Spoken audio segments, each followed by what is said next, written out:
Hello everybody, welcome into my latest live video. It is Tuesday, April 11th, 2023. My name is Kerry Holzman, and today I've got a quick product review and giveaway. Thanks to the folks over at Silverstone Technology for today's giveaway. And the giveaway is only going to be for people who are participating in this live chat right now. So I like to do these right last minute so that we're making sure we're getting actual, for the most part, community members. And if you're new here, welcome in. We certainly hope you will stick around and become a community member.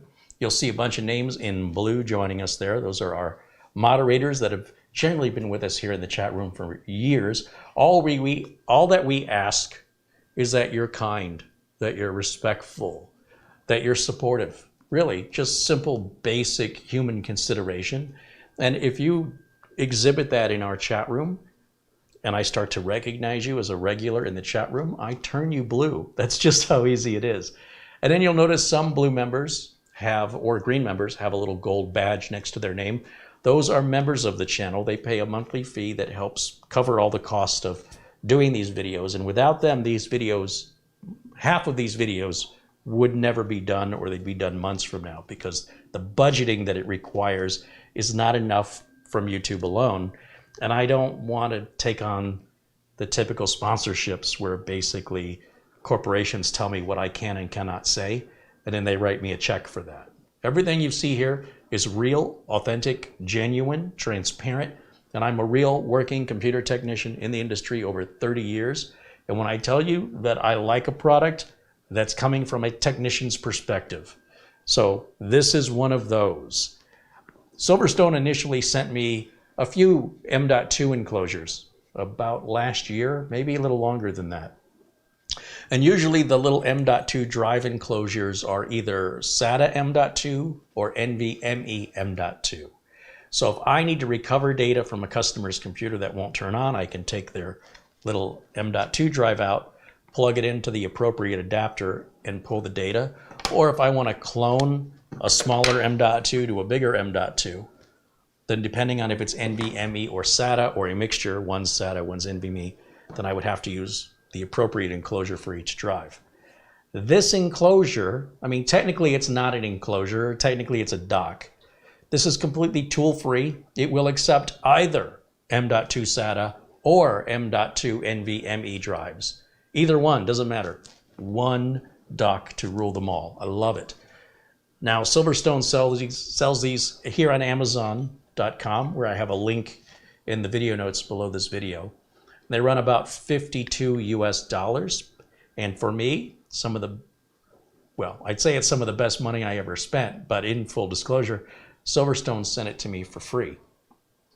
I have been using this a lot over the last, at least over the last year. It's become one of my favorite tech tools of all time. I reached out to my contact over at Silverstone and I said, how about we do a giveaway with these? I think more people need to get these in their hands. Now, let me walk up to the camera and let me show you a little bit closer how this works, because it's so simple, it's genius. What you're going to get in the box is essentially a USB Type-C to Type-C cable. If you need Type A on this end, which oftentimes I do, you're going to have to source your own. It's not included, but you can go on Amazon, or you might even already have one laying about. Oddly enough, the one I've been using came from a different Silverstone enclosure. So I do wish Silverstone included a Type-C to Type-A, but again, you can buy a separate cable, or you might already have one. Apart from that, there's no tools, there's no lid to open, there's no screws to turn. You just have this little rubber piece right here, and you can take that out and move it around depending on the size of your M.2 drive, because they're essentially three major sizes, 42, 60, and 80. So 22, 42, 22 is the width, and then the second two numbers are the length. And 2280 is the most common. That's what I'm holding in my hands here. Even with a heatsink on the M.2 drive, you just pop it in like so.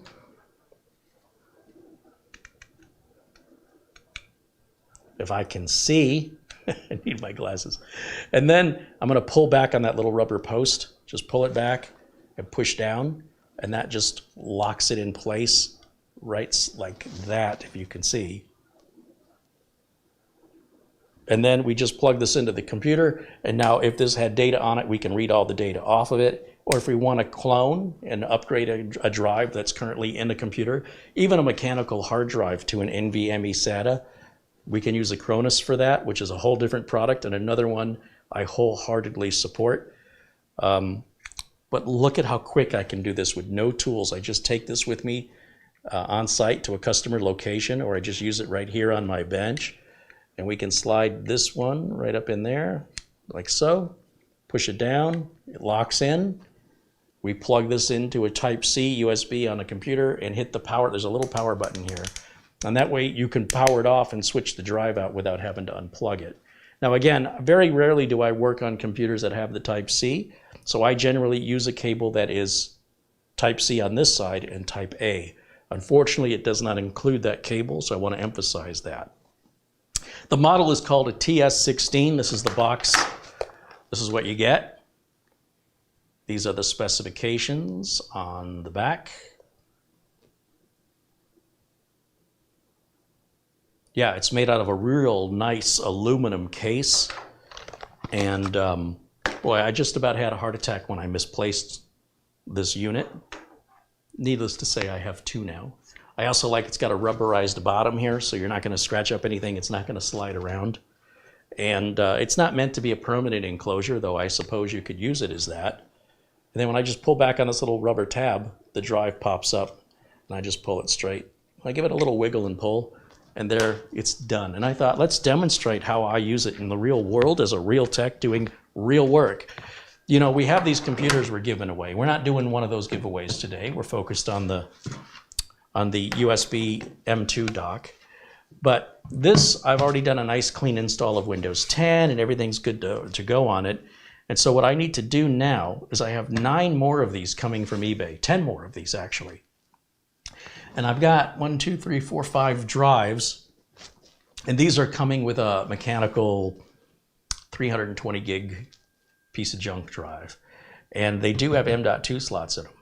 So what I thought is, since I have the M2 drive already installed and configured, instead of doing clean installs on the next 10, since they're all going to be identical, I'll kill 2 birds with 1 stone, and we'll clone this to these brand new Intel drives. And then when the other units from eBay come in, all I have to do is pop the drives in and they'll boot right up. They'll already be activated. They'll already have all of the updates.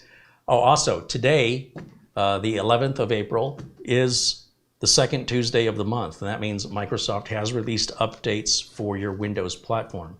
You will get those updates automatically, but if you want to force them, you can go to Windows Updates right now and grab those updates now.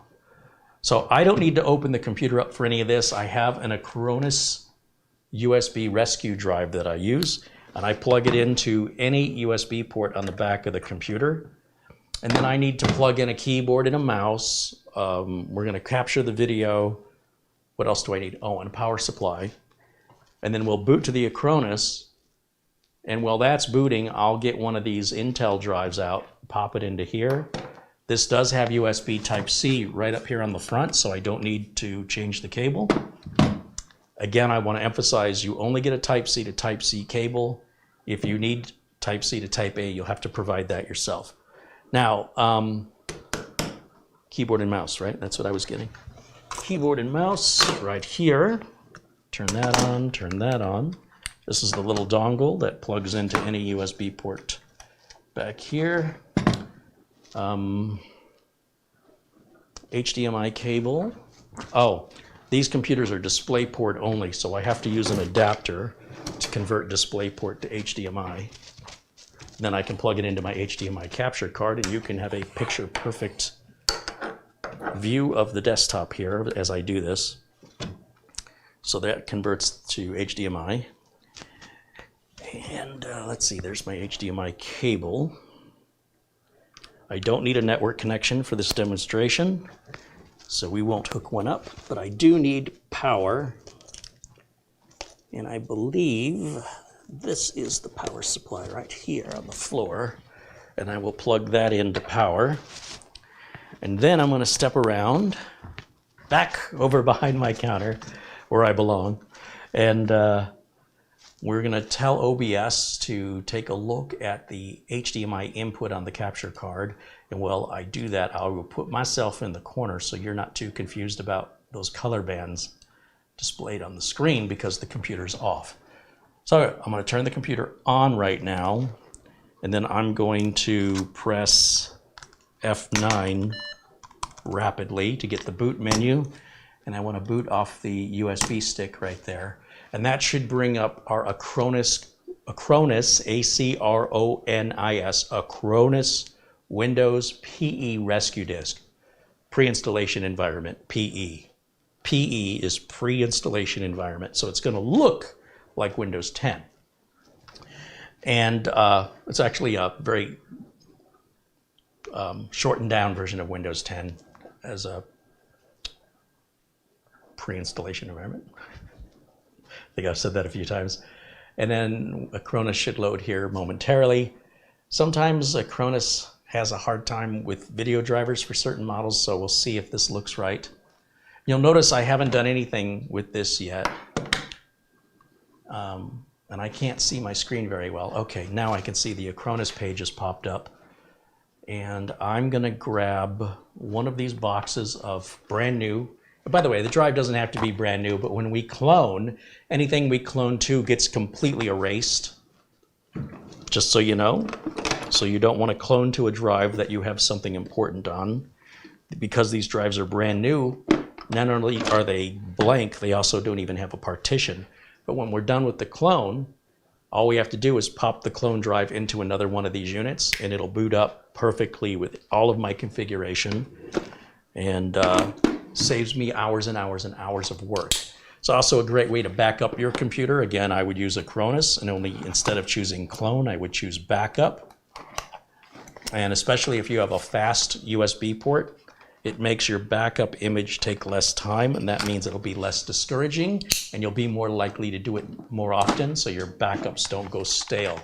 There's a lot of backups. People do it once, and then they don't do it again for many months, and all the work they've changed or added to their computer in those many months, they don't have copies of. So if something happens to the computer, it gets stolen, it breaks, there's involved in a fire or a flood, you get ransomware, or you accidentally delete your stuff, you're going to wish you had updated your backup more often. But if it gets discouraging because the backups take too long, you see what I'm saying? So with a device like this, especially if you have a modern computer with USB Type-C, you can back up a lot of data much, much faster. Now in this case, we're only backing up a clean install of Windows 10 with all the updates and optimizations that I prefer on my builds. And it's not going to take very long for us to clone this. It'll just take maybe 8 or 10 minutes. This is my brand new drive. I'm going to put it in just as I've demonstrated up close earlier. We're going to slide it in there, and then I'm going to push it straight down, and then the little rubber tab holds it in place. They do give you an extra little rubber tab if this one should break or get lost. I'm going to plug this into the USB port Type-C that's right up in the front of this little Elite HP Pro Desk. There's a little red light on this unit, and when I hit the power button, it turns blue. And I'm going to give Acronis a second to recognize I've plugged something in via USB. Okay, now I'm going to make the screen bigger so I can see it. And I'm going to go to the Tools and Utilities option up here. And I'm going to select Clone the Disk. And Automatic is perfect. I hit Next. It wants to know which disk do I want to clone. This disk 2 is actually USB. That's the drive I just booted Acronis from. You'll notice the USB drive that I plugged in with the Silverstone dock does not show up because it's a blank drive.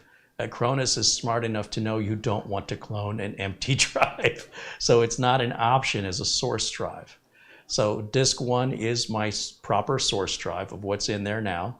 And I hit Next, and it's going to look and see what potential target drives we have. This can take a minute, and that's normal. Now we'll see that disk 3 is available via USB. That's a 500 gig rounded up solid state drive. and that's the one we want to copy or clone to. I hit next. It says, are we using this to replace a disk on this computer? Yes. I mean, even though we're going to be putting it into a different computer, they're all exactly the same configuration. So I hit next, and it shows me this drive, the target drive is blank right now. There's no partitions or format, but when we're done, there's going to be these partitions and this much data where the green is. And then I just hit proceed and let Acronis do its thing. And that is so much easier than doing a complete new install, checking all the boxes and going to Windows Update and going back to Windows Update and waiting for all the updates to download and install. This is going to be so much faster. Normally, on these little builds that I've been giving away, I've been installing everything manually because I only had a handful of them. But now that I have another 10 coming, I want to be prepared. I haven't had a single problem with any of them. And this is going to make my life so much easier. The refurbish these now is going to take minutes instead of hours. As a tech, I don't know if I can convey how awesome that is. And I love that I don't need to keep separate enclosures for SATA M.2s versus NVMe M.2s. I challenge you to look on eBay and find them. They're exceptionally difficult to find. They are generally one or the other. To have one that does both, as of April of 2023, it's not very common. So I applaud Silverstone for not following trends and for coming up with their own solutions to real technical issues that solve problems for us in the industry and for many home users who may have older M.2 drives that are SATA based. And those old M.2 drives that are just laying around, you can use those as your backup drives, just pop them in the dock. And what's great is, once you've made your backup, you can free up the dock, put your little stick of gum sized M.2 drive in a drawer somewhere, preferably somewhere where it's not going to get static shocked or anything like that. Although they're pretty robust. I would play a little extra caution if the data is important to you. And then, you know, if you've got more than one, you just need to buy the bare drives and you can just keep swapping them out. You don't have to buy an enclosure for every one, as you can imagine. As long as your labeling system is good, this is a very inexpensive way to have multitudes of storage, but take up a fraction of the space of room to store that storage, ironically, and only use one dock, reducing your overall cost of each drive that would normally come with its own enclosure.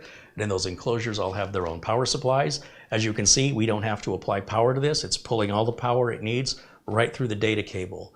That clone is done. That's how fast that was. As if you blinked, you missed it. Now that is ready to go into another one of these computers to be booted. So I've got 5 of these to do. I'm going to hit the power button that shuts this off safely. And then I'm going to just take it out and I'm going to set it aside. So when those 10 computers come in from eBay, all 5 of these are going to be ready to rock and roll.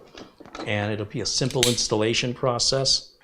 I'm going to take the mechanical drive out. I securely erase those and they're probably going to go to e-waste. Nobody wants them. They're little 2.5-inch laptop mechanical drives and they suck. They're slow, they're clacky, and they're very unreliable, especially compared to solid state. So I'm having such a good time, I'm going to do another one. Heck, we might just do all 5 during this video. Why not? Bob R. has been a supporter, continues his support rather. Right on, Bob. Thank you for your membership into the Tech Club. So when I bought these, they were on sale, like back before Christmas, and I knew I was going to use them in giveaways. These are 500 gig NVMe drives from Intel. Intel has sold off their solid state division. They no longer, Intel no longer makes solid state drives. They sold off to SK Hynix, and now SK Hynix is rebranding all the Intel stuff, all the Intel SSDs as Solidigm, S-O-L-I-D-I-G-N. So if you see that name brand Solidigm, that's what used to be the Intel solid state drives. I imagine they're going to be just as reliable. I've been very happy with these Intel drives as budget NVMe drives. They are not super fast. You can run about 2,000, 2,500 megabytes per second, but for like $40 a piece, they were under $50 a piece. They're great for simple needs, basic, ordinary consumer needs. In my experience as a professional computer technician, the average consumer is using less than 100 gigs of their hard drive. So there's four times more than they actually need. If I go full screen again on my side, I can click OK, and then go back to Tools and Utilities, back to Clone Disk, Automatic. I'm going to just do the same thing again. Disk 1 is automatically selected as my source. It's now looking for potential targets. There it is, not initialized. Next. We're going to, again, replace a disk on this computer. Next. And we're going to proceed. And we're back to now doing another exact clone. And then I'll do it 3 more times after this. Now, while we're waiting, does anybody have any questions for me? If you're not familiar with Acronis, I have videos demonstrating exactly how to use it. And what else? What else can I tell you? Easy Otter says it sounds like they can be used like flash drives. Exactly. Only massive capacity at a fraction of the cost. You got it. That guy gets it.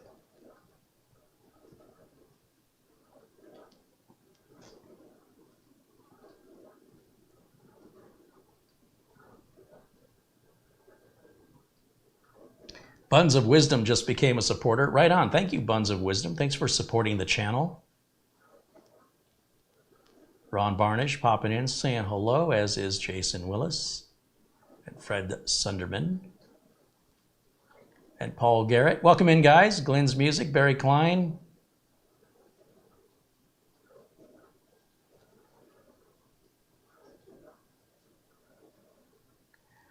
Buns of Wisdom says he's been trying to get his hands on an Intel NVMe SSD, but kind of depressing that the NVMe doesn't exist in Europe. And they got a ton of them available at Amazon.com here in the US. But they are budget drives, so you know, you can go with ADATA. You could probably get a faster drive for less money with ADATA.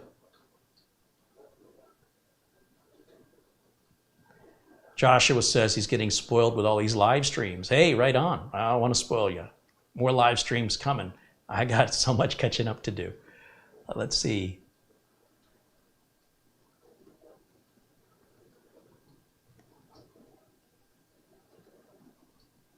Katrina says hello. Thomas MacT says, what about the activation code? There is no activation code on a pre-built computer. Dells and HPs, the activation codes are in the BIOS, so it's automatic. You do not use activation codes on system integrated machines. That includes laptops and pre-builts. That's been that way since the 90s, well, since the early 2000s, that's always been the same. It's embedded into the BIOS. If you put the NVMe drive in the PC, then clone it, it will be even faster. Well, that would be great if these little computers did have 2 M.2 slots. Then we wouldn't need the enclosure. I could open it up and yes, you are correct, clone from slot 1 to slot 2. But there's only one M.2 slot in these. So then how do you upgrade it? A lot of people get stuck on that. They think it's not possible. Sometimes they wonder, can I clone from the mechanical SATA drive to an NVMe? Yes, as long as your system will support NVMe internally. It may not. A lot of motherboards, especially the older it is, only supports one or the other, just like the enclosures often support one or the other. But that doesn't mean you couldn't clone it to a SATA SSD M.2, which would still be a massive upgrade over any mechanical drive in performance and reliability. A solid state drive is about 3 to 4 times faster than a mechanical drive. But an NVMe solid state drive is somewhere in the realm of 15 to 30 times faster than a mechanical drive, depending on what generation you have and the capacity. Larger SSDs move data faster by design. So it's a massive improvement in performance. Also, they use less power than mechanical drives, and they don't make any noise, and they don't have this failure rate that mechanical drives have. All drives fail. Everything fails. You and I will eventually fail. Everything in the world fails. But solid-state drives take much, much longer to fail.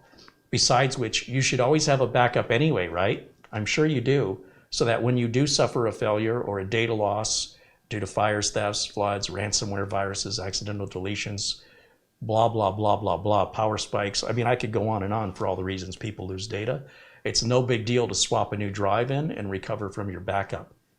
So don't let reliability, average reliability of a product convince you that backups are not necessary. There's a lot more reasons you need backups other than drive failure. And furthermore, even the most reliable drives can fail. It just happens. Statistically, even the most reputable, solid, reliable drives, certain percentage of those will fail for various reasons. So you always want to have backups. And as long as you have a dock like this, you have no excuse for not making your backups. Look how fast we're cloning these drives. That's an entire Windows operating system with all updates, all personalizations, including any activations. That's the great thing. Now, if I had Microsoft Office activated on this, then when I move it to another machine, that activation won't work anymore because there's no Microsoft Office code in the BIOS. There is a Windows 7 or 10 code, and Windows 7 codes and Windows 10 codes and Windows 8 codes all work to activate Windows 10 and Windows 11, just so you know. It's a free upgrade. It'll do it once anyway.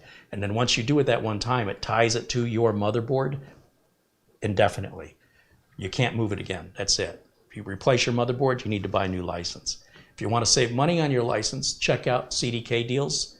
There's links in the video description below this video. You can save a lot of money. Microsoft wants to charge you $199 for Windows 10 Pro, and you can get it via my link and discount code for under $17 US, and it's guaranteed to work. So, and I personally guarantee it. I personally guarantee there is no risk that license code will activate. Now, if you try and activate it again, all bets are off, but it'll stay activated indefinitely onto that motherboard. Office product keys don't work that way. Office product keys, if you have to reinstall Office, you likely will have to buy a new product key, even if you didn't move it to a different computer, because Microsoft thinks you're pirating it. That's on Microsoft. But nonetheless, you could buy 15 copies of Microsoft Office from VIP CDK deals and still have money left over to go buy dinner for what Microsoft wants to charge you for one copy of Microsoft Office, which is in the range of $450. Google it. Go to Microsoft's retail store online and see what they're charging for it. By comparison, VIP CDK deals, they guarantee it's going to activate. Do yourself a favor. If you are going to buy any product keys, activate them within 30 days, because after that, any customer service is going to be difficult because it looks like you're a scammer if you bought something and then you have a problem with it. I never took it out of the box for 45 days. Try that at Best Buy. Go buy a flat screen TV. Put it in your garage, then leave it in there for 6 weeks, then open it, discover your screen is cracked. Then take it to Best Buy and say, I want to return this, the screen is cracked. 45 days after you bought it, Best Buy will not take it back because it looks like you broke it. You've had it 45 days. Okay, but I just took it out of the box. Doesn't matter. It's a 30-day return policy. Well, the same applies with the product keys. So if you have any problems, you let the folks at VIP CDK deals know. They're going to take care of you. If on the off chance they don't, you get me involved. I guarantee you'll either get a working product code or your money back. So what other YouTube content creator guarantees the products they're promoting? As a professional computer tech, I have to offer that guarantee to my customers. So I offer it to all my viewers the same as I do it in real life. And if it was sketchy or it wasn't on the up and up, it wasn't legit, I could risk my whole business. I've been in business over 30 years. You think I'm going to lose it over saving a few bucks on a product key for complete strangers on the internet? No. That's, so if you still feel like it's too good to be true, do us both a favor, don't buy it. In the meantime, if you do buy it, I'm sure you're going to absolutely understand what a great value that is, that you're getting the exact same product at a fraction of the cost. And you can ask people in the chat. Many people have bought these Windows and Office keys from VIP CDK deals, and there's not a single person in the chat that's bought one that has any regret. So, all right, that one's done. Let me move on to the next one. Let me go back to my full screen. I'm going to turn this off. eject this drive. This one's done. Open the next one. Now, how many of you in the chat room, just want to gauge the response, are interested in the TS16? How many of you think that that would be a great thing to have? I asked because I have a few of these to give away. I cannot ship them outside of the United States. So if you want to be eligible to receive one, you must be in the USA.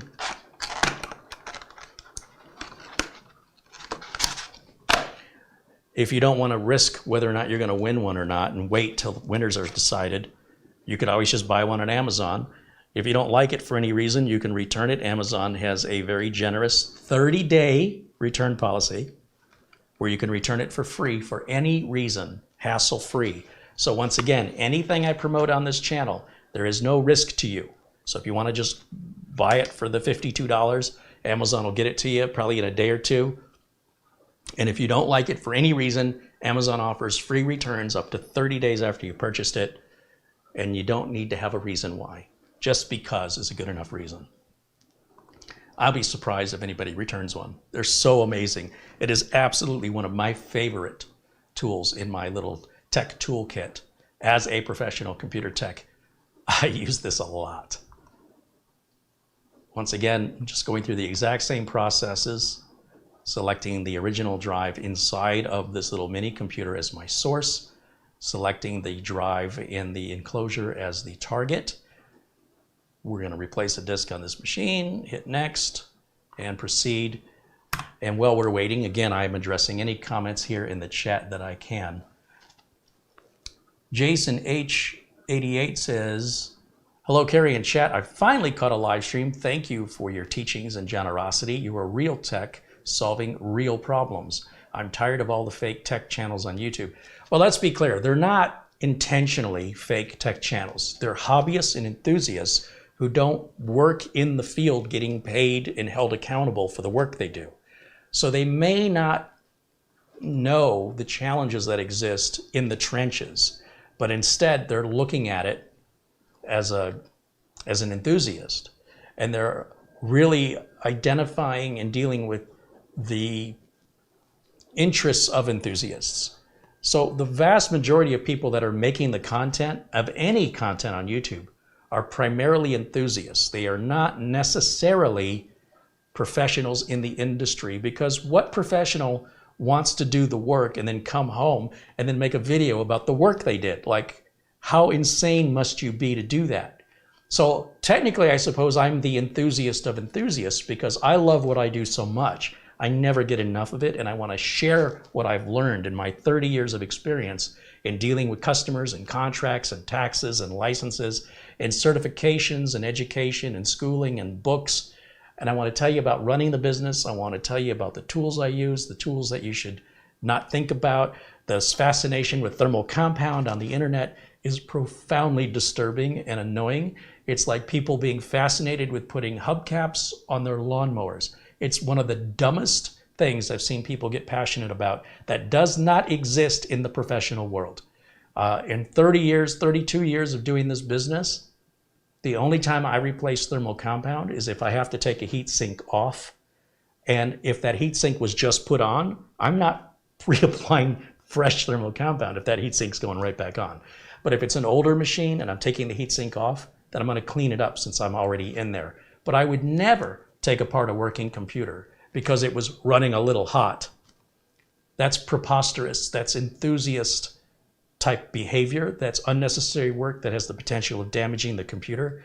And as long as the computer is within operating temperature, it doesn't run any faster. It doesn't run any more reliably. It is absolutely one of the biggest wastes of time, money, and unnecessary risk. And from one enthusiast to another, I get it. But from one enthusiast to the average viewer watching YouTube, it steers them down a road of thinking they need to do that. So that bothers me as a tech, because guess who gets the phone call when the home user watching on video gets in over their head, the screwdriver slips, they pull a wire too hard, They damage the computer that was never broken to begin with because they saw some enthusiast video that convinced them they need to do this. Then they call me to fix the problem they created. And you think as a businessman, I would enjoy that and be like, hey, more money for me. Thank you, enthusiasts. But no, it bothers me to see people create self-inflicted wounds that were completely unnecessary, to be without their computer and to spend additional money on top of the money they spent to break it to fix a problem that they never had. It does not happen in the professional world of IT in corporate America. And if you were doing that in corporate America, you'd likely lose your job because they don't pay you for that. You're paid to get work done. That ain't getting nothing done. That's just making you feel better. That's an emotional fix. It's not a logical, factual fix. There are occasions where thermal compound needs to be replaced, and maybe 1 out of every 8,000 computers I see requires it. It's really, really rare. Okay, we're done here on this third one. Let's go do the fourth one now. I'm going to go back to full screen. I'll turn this off. Eject the drive. We'll put it over here with the others. Grab another one. Oh, this is making my life so much easier. You have no idea. Open this up. Found this great eBay seller who has a bunch of these little HP ProDesk G2s. And he's given them to me at such a deal. It's made it possible for me to give 10 more away than I was initially, no, 14 more away than I was initially planning on. Because I'm getting them cheaper, I can afford to give out more of them. And they're intended to be given to people in need, military veterans, and of course, only to folks in the United States. I cannot ship computer hardware outside of the USA. The good news is, if you're in Europe, you're in another country, you can buy these off lease. If you want one, you can buy them. They're Core i5 6700s. So they're 6th gen. They are not Windows 11 compliant, but Windows 10 is good until October 14th of 2025. And I'd say you could safely use it until 2026. But by then, you should either change your operating system to Linux, or you could put Windows 11 on it, bypassing the security requirements, but I think that'd be kind of foolish. There's talk of Windows 12 coming out, and so Windows 12 will likely be out before Windows 10 expires. So we'll see what Windows 12 requirements are. Assuming those rumors are true, you might be able to skip right over 11. I skipped over Windows Vista, and I skipped over Windows 8. So I went from Windows 7 to Windows 10. I skipped over 8. And I went from Windows XP to Windows 7. I skipped over Vista. So it seems like I skip every other operating system. And if the rumors are true about Windows 10, about Windows 12, then I'm very much looking forward to skipping over 11 personally. I'm not a fan. I mean, 11 is mostly just Windows 10 with a different skin on it. It's one of the dumbest upgrades I've ever seen. Nobody should ever feel the need to have to upgrade to Windows 11. And if you have Windows 11, it is so much like Windows 10, you should not feel a need to downgrade it to Windows 10. It's essentially the same thing with a different skin on it. Hardly worth upgrading to. However, we'll have to see what security protocols, how effective they are, as threats on the internet continue to get worse in time, which I don't have a crystal ball. But the security requirements might be justifiable in Windows 11 in the near future, or the future in general. And those security requirements may be even more liberal on Windows 12, or they could be more restricted. I don't know. We'll have to wait and see. Again, it's still just a rumor. So yeah, I don't, Microsoft plays their cards close to their chest. We don't know what cards they're holding, but it seems pretty well established that a Windows 12 is in the works. Microsoft usually releases new operating systems in October. If it's going to happen, it's likely going to happen in the month of October. We're so close to October of 2023, I can't see Windows 12 being ready even for beta testing, but maybe October of 2024, it has the potential of being released. Or since Windows 10 expires in mid-October of 2025, that would be a nice tie-in for a release of Windows 12 at that time as well. So I would not rush into getting Windows 11 if I were you. unless you want to and you enjoy that kind of pain and misery, have fun. But when you needlessly create a problem on your otherwise working computer, don't come crying to me about it. You caused that voluntarily to yourself. You've got Google. Good luck to you. I know that sounds cold, but I'm busy and I'm trying to help people that have real problems, not self-inflicted, completely unnecessary problems, because there's only one of me and I have to triage my time. Jason H88's been a member now for 10 months. Thank you, Jason. Oh, that was the one I just read that set me off on that tangent. It's Jason's fault. Let's see. Old Man 55 said, with a USB Gen 2 port, transfers from 800 megabits to 100 megabits per second make this backup or clone so much better. Yeah, you can do 10 gigabits per second off of USB 3.2 Gen 2. 10 gigabits, assuming you've got the port on your computer that can handle it. Because it's USB, USB operates at the slowest connected device, right? A Ferrari on the freeway cannot go any faster than the car in front of it. Does Lenovo build the old IBM PCs? That's what Nutty wants to know. Lenovo bought the IBM ThinkPad range of laptops. Lenovo is not IBM. IBM is IBM. And Lenovo was very interested in buying the ThinkPad laptops, and IBM was interested in selling off that business division. And so Lenovo bought that. But they're two entirely different companies. Did this already complete again? Man, that's just fast. I love this so much. Turn it off. We're already at number 5. Let me just, so you understand, if I were installing Windows 10 fresh and clean on one of these, we'd be here for a while. Just on the updates alone, we'd still be updating. But now with the clone, all the updates are already done. So if these clones don't get installed for a month, I only need the updates that came out in the last month. I don't have to go all the way from the beginning like I do on a fresh install. So this is like a plug and play answer. So it's a great pairing of using the Acronis software along with this enclosure. And again, you can use it, as mentioned in the chat room, just like an interchangeable flash drive. Imagine a flash drive where you can change the guts out in it, but keep the enclosure and the USB connector, so that way you don't have to keep buying multiples. You can just have the guts, saves you money. Of course, if anything happens to your enclosure,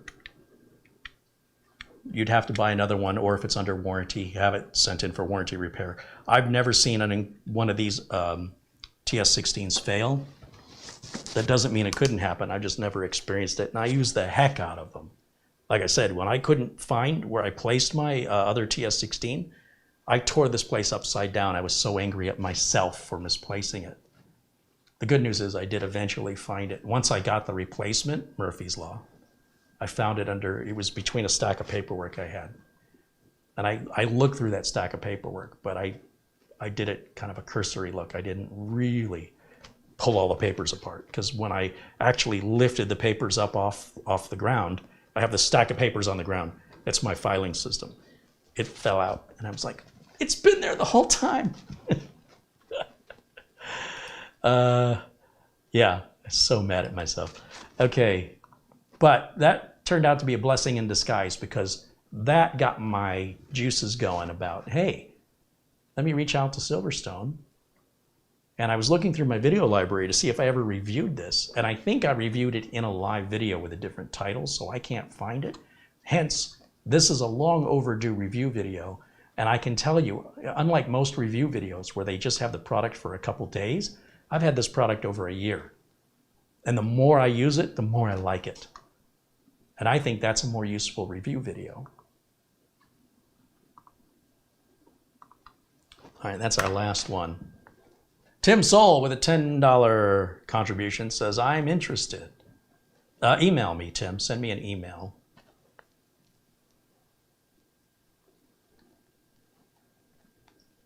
Have to be in the bracket. Firewire was supported.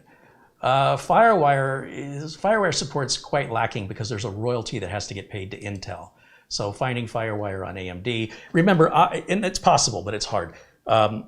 as a computer technician, I'm working on customer stuff of anywhere from 10 years old to just purchased. And so I need backwards compatibility to universal serial bus. If this was FireWire, 3/4 or more of my customers would be ineligible for me to use this on their machines.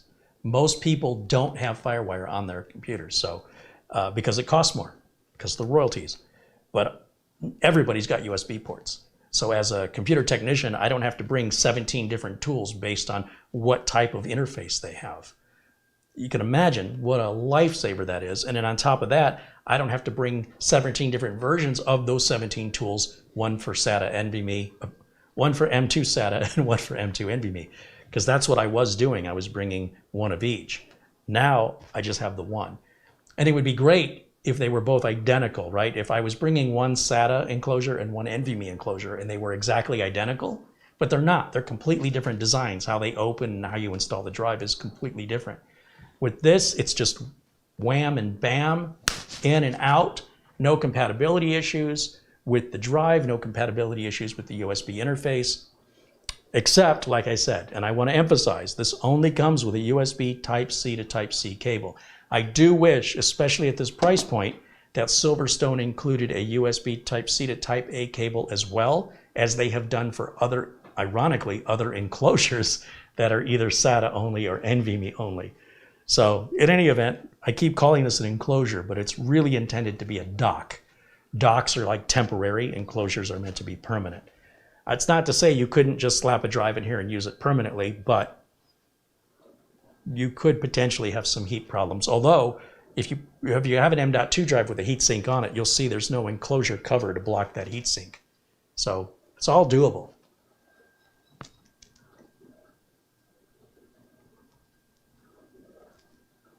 Thunderbolt is probably the #1 connection at the moment. Oh, I'm sorry, I was confusing FireWire and Thunderbolt. Yeah, nobody uses FireWire anymore. That's gone and done. FireWire has become Thunderbolt. And Thunderbolt, again, it's a licensing issue with Intel that requires royalties, and it costs manufacturers money, which then adds to the cost of your motherboard. AMD doesn't want to buy Intel stuff, so finding Thunderbolt on AMD, it's really only on the high-end expensive stuff. So USB, on the other hand, if there's a royalty, it's really, really low, and it's, it's universal. The U in USB is universal. Everybody's got USB. Only a very small, maybe 1 in 4, 1 in 5 of my customers has a Thunderbolt interface, unfortunately, because Thunderbolt is superior in a lot of ways, in most ways. But with USB 4 now, it's catching up. So I think Thunderbolt is going away. I don't think they're going to continue to be able to be that much faster than USB. Okay, now all of these clones are completely done, so I can shut this laptop off. I'm going to just unplug, I called it a laptop, this little miniature desktop. I don't need to click OK or anything. It's all done. I'm going to take this last drive out of here. Okay. Now, if you're skeptical, did these clones work? Check this out. Watch this. We're going to, let's see, I'm done with my Acronis Rescue flash drive. I'll take that and put it over here. Let's take the drive out of here. Let me go full screen on camera 1 so you can have a clearer vision of what I'm doing here. We're going to take this off-lease business computer, which is so much easier to work on than the consumer stuff most of you guys are running. That consumer stuff is junk compared to the business stuff. All this business stuff is meant to be really well built, easy to get into, very reliable, and incredibly versatile with regards to things you can add and heat-wise. Obviously, we're not putting any add-in cards, no GPUs. We're running this as a business machine as it's intended. And these things are rock solid, very strongly built. And the likes of which, if all you bought is pre-built consumer stuff, you have no idea that you're just getting the scraps. This is the main meal. This is the stuff that earns Dell and HP all their money. The consumer stuff is leftover nonsense. And I realize you might think that's coming from like a snobbish, I'm a computer tech. No, if you bring me a consumer PC and you bring me a business PC and don't tell me which is which, I can tell you by looking inside of them which one is which. I can tell because the business PCs are easier to get into, they're faster to open, and nearly everything you need to get at, you can get at very quickly because businesses have thousands of these and they have a massive IT department with a, look, it costs money to keep these things running. If they're unreliable, if a business saves $5 per machine to buy the cheaper one, but ends up spending $180 million in IT support to keep fixing them when they break, they didn't save any money. So these are not cheap. These brand new sell for $1,200 to $2,000 each. And you can buy these off lease on eBay or on Amazon, the i5 version with 8 gigs of RAM and like a 256 gig SATA SSD for $100. That's a bargain. But as I mentioned, they are not Windows 11 compatible. All right, so what I'm gonna do, and you know what, who cares? Windows 10 is still good for almost 3 more years. Who cares? A lot can happen in those 3 years. I may not even be around in 3 years. I could be on to the next world. The mothership may come for me. All right, pay close attention. I'm gonna take this drive. This is our source drive we were cloning from. This is not a magic trick. I'm gonna set it right there. I'm never gonna touch it again. I'm gonna go over here and I'm gonna randomly, while staring at the camera, I'm gonna pick one of these. I can't see which one I'm picking. It won't matter. They're all the same. They're all clones of that one. So all I have to do, let's say this was one of the new units that came in the mail from eBay later this week. All I have to do is open the unit up like this. That little carrier I removed is for a 2.5-inch SATA drive, which we're not gonna use. The recipients of these computers can also add a 2.5-inch drive if they want to, but I'm not sending them that way because I'm trying to keep my costs down so I can give more of them away to more people. All right, I'm not even gonna put it all back together. I just wanna fire it up and just verify that our clone with Acronis through the USB dock worked. I'm gonna move that out of the way because I need to run the power cable. I know I said I wasn't gonna touch it again, but I had to. All right, I now have power and I'm going to take this window and put it in the corner again, just like I did before. Now, when I turn this on, it should boot up exactly, well, actually, I don't know if you saw me boot it up before, but it'll boot up with the same desktop I had with the same icons in the same place, and Windows will be activated automatically through the BIOS code. I have to use a little tool to hit the power button because it's recessed, and when you hit the power button here, it kind of goes into this little crevice.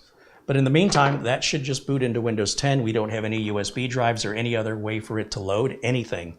All we have for storage is that one NVMe drive that we just cloned, and in theory, it should pop up as an exact duplicate of what was in there for every icon on the screen, the wallpaper, every temp file. If there were viruses, everything, literally every 1 and 0 has been copied. That's how fast that is. A copy of Acronis you can pick up under 50 bucks. And these enclosures, these run just a little over 50 bucks on Amazon.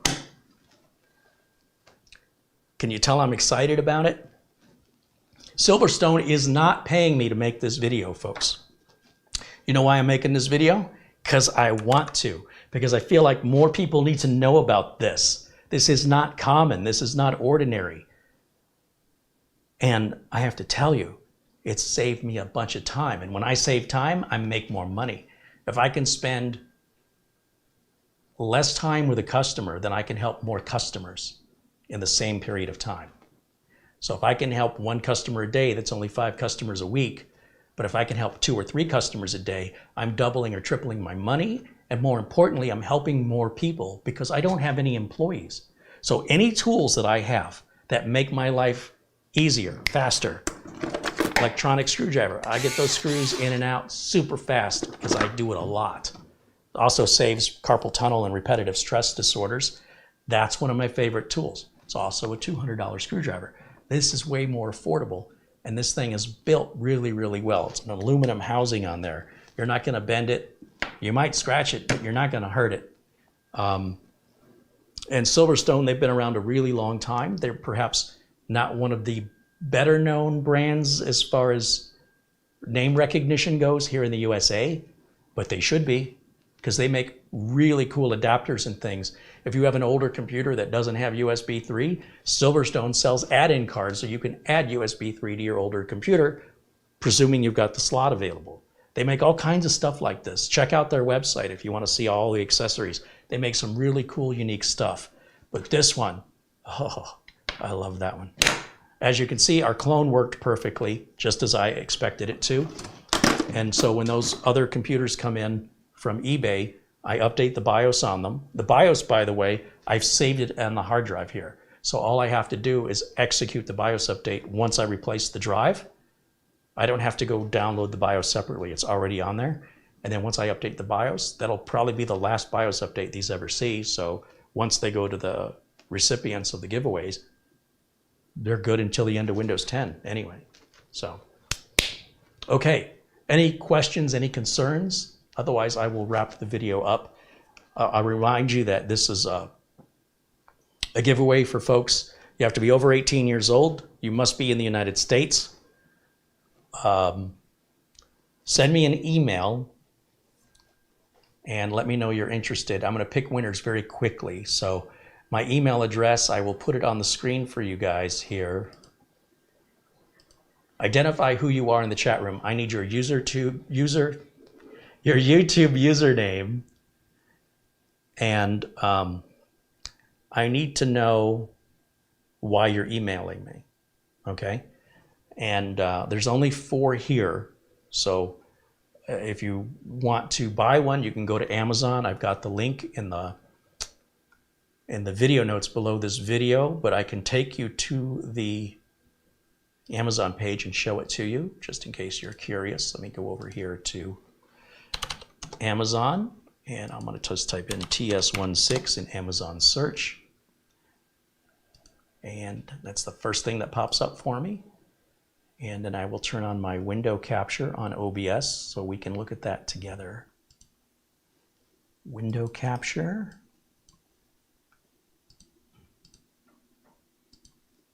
There it is, right there.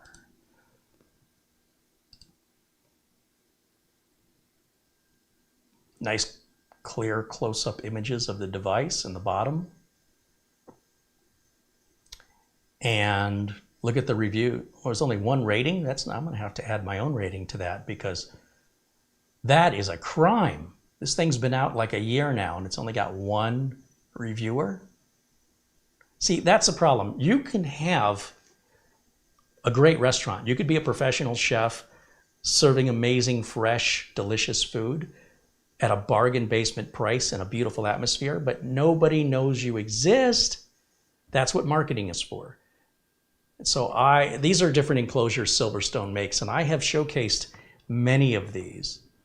You'll see these 2 are both AHCI, which is SATA, or PCIe, which is NVMe.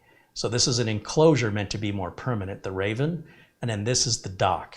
These others are one or the other. See, this one is PCIe only, or NVMe only. This one is SATA, or AHCI only, and this one is SATA only. So you'd have to match the enclosure with the type of drive you have. With these 2, it doesn't matter. Any M.2 drive is going to work. Again, you got to open this up. Again, it's toolless on the Raven here. It's an option if you want something more permanent. It's $1 more, and you slide the cover off by pushing that down where the arrow is, and it slides apart. And it's the same SSD speeds. And it does have a little option for a heat spreading so that your drive doesn't overheat in the enclosure. But of course, putting a drive in an enclosure is trapping the heat. So having it open in the dock is probably better anyway. But to each their own. I'm not going to tell you which one to buy. This one's got 4 ratings, 5 stars, 5 out of 5. That's just from the general public who bought them.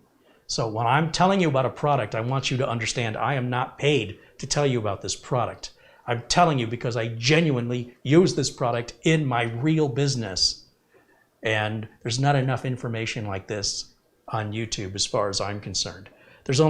I know one guy that does what I do, but he's a plumber. And he's called the Grumpy Plumber.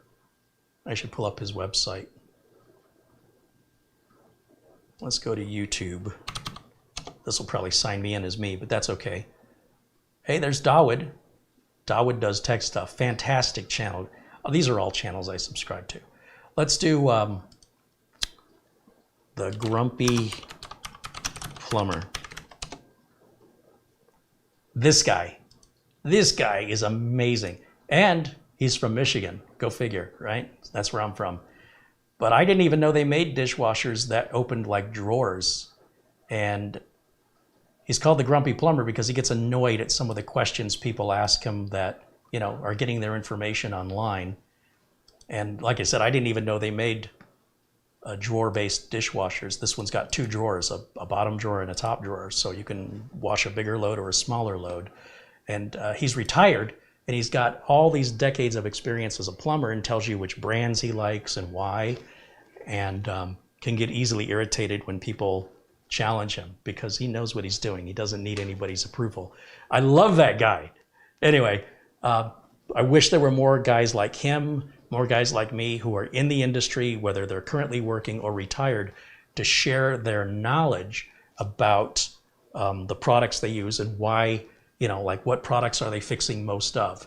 What do they have in their homes, right? What dishwasher, what garbage disposal, what toilet brand does the plumber use? Because if that's what the plumber uses, that's what I want. All right, let me go back to camera one.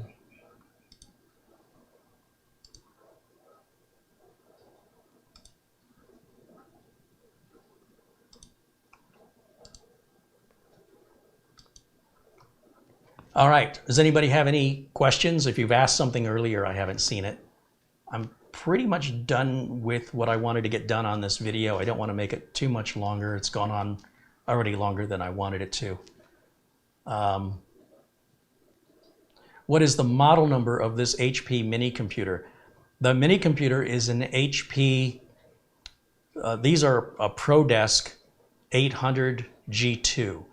And once again, I have an Amazon store. If I go back to my browser, let's go to Amazon for a second. Let me show you. Once again, I need to window capture the page. Okay. And I'm just going to type in HP 800 G2.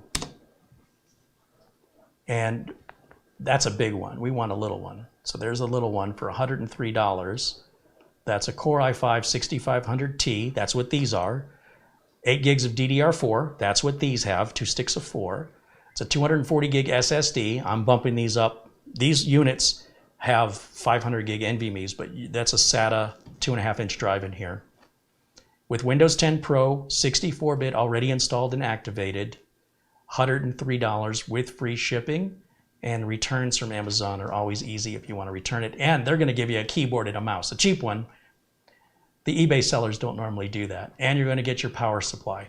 If you buy these on eBay, be aware that they may be sold without Wi-Fi, they may be sold without power adapters, they may be sold with less RAM, they may be sold with mechanical drives and not solid state drives. So if you buy it from Amazon, it's a little bit more consistent of an experience. One of my new favorite YouTubers just did a video on these. His name is Explaining Computers. And I don't know if he saw my video and I inspired him, or if it's just coincidence, but just 2 days ago, he did a whole video on these. And he's based out of Britain. And he's explaining everything I've explained in the videos, only from the standpoint of being in Britain, and so there's a slight price difference because the value of the dollar is different than the pound, and there's we often have to pay added sales tax, whereas my understanding is in Europe and Britain the sales tax embedded in the price already. I don't know, but he's done a wonderful video explaining these and what you get and why you might be interested in buying one. So check out his video. Subscribe to his channel. He's got more subscribers than me, a lot more. So I don't need to promote him. But he does a very good job of explaining, hence the name Explaining Computers. Great channel to subscribe to, highly recommend it. And obviously, I agree with his advice. So if you want to learn more about these, especially if you're in Europe or in Great Britain, or in the UK rather, you can get more local information about the status of these computers and their price in your area. If you're in the US, then my information would likely be more pertinent in regards to price and availability.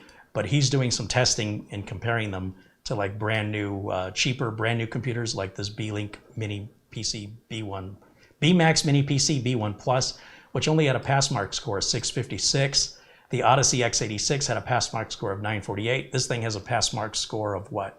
2356. So at any event, those are new and this is used. So there's pros and cons. He does a great job of explaining it. And he does his Linux and render test, etc. I don't want to keep that on the screen too long because I don't want to get a copyright violation just because I was praising him. Sometimes the stuff is automated on YouTube and it's madness. But yeah, there you go. Now you can spend more money to get a, instead of a 6700, you could get a 7700 or an 8700 or a 9700 or a 10700 or an 11700 or a 12700. And for each time you go a generation of Intel chip newer, you can add about $100, generally speaking. You can go to HP directly and see what they sell for new, configure it how you want it. You will see they're quite expensive when they're new. And I was going to tell you something else and my mind just went blank. It must not have been important. Anyway, if you do end up getting one, let me know what you think of it. I'd love to hear the actual end user's experience because everybody who's getting them for free is loving them. I can tell you that. These do have DisplayPort out only though. So you see I've got an adapter. It's an $8 cable from Amazon to convert DisplayPort to HDMI. There's also a secondary DisplayPort here, which is a little card that can pop out. So remember I said on these business machines, they're very versatile. You can change a lot of things. Well, you can pop that little DisplayPort card out, put an HDMI card in for about $10 on eBay. Or they even have, like, you can convert it to Thunderbolt on the later models. Like if you bought a current edition of these Elite Desk, HP Elite Desk, there's about 6 different little adapters from 2.5 gig Ethernet adapter, DisplayPort, HDMI, USB 3, USB Type-C.